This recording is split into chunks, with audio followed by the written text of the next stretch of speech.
سلام ہندوستان دوستو، پرنام بھارت مترو۔ آج جانیے خون ریز اور خون ریزی شبدوں کے بارے میں۔ پہلے خون ریز دیکھیے، یہ دو شبدوں سے بنا ہے، خون اور ریز۔ خون کا مطلب ہوتا ہے خون اور ریز کا مطلب بکھیرنے والا۔ خون بکھیرنے والا خون ریز کہلاتا ہے، یعنی کہ ہتھیارا، اور اس کو ہم کہہ سکتے ہیں کرور، دشٹ، مرڈرر، ظالم، خون بہانے والا، خون ریز۔ اور خون ریزی یعنی خون بہانے کا کام، خون بہانے کا کرتیہ خون ریزی کہلاتا ہے۔ خون پلس ریزی، ریزی کا مطلب بہانے کا کاریہ، بکھیرنے کا کاریہ، ریزی ریز سے بنا۔ اب جانیے خون ریز کا سینٹنس یعنی خون ریز کا اگزامپل۔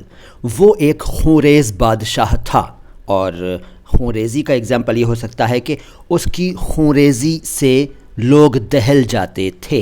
یہاں بات چلی ہے خون ریزی کی، تو میں آپ کو بتانا چاہوں گا کہ دلی میں ایک علاقے کا نام خون ریزی ہے۔ جی ہاں، حیران مت ہوئیے، یہ سچ ہے۔ اب آج کا سوال یہ ہے کہ آپ یہ بتائیے کہ کیا آپ آج سے پہلے جانتے تھے کہ دلی میں کسی علاقے کا نام خون ریزی ہے؟ سوال کا جواب کمنٹ باکس میں ٹائپ کیجئے اور ویڈیو کو لائک کیجئے۔ چینل کو سبسکرائب نہیں کیا ہے تو سبسکرائب کر لیجئے۔ سلام ہندوستان۔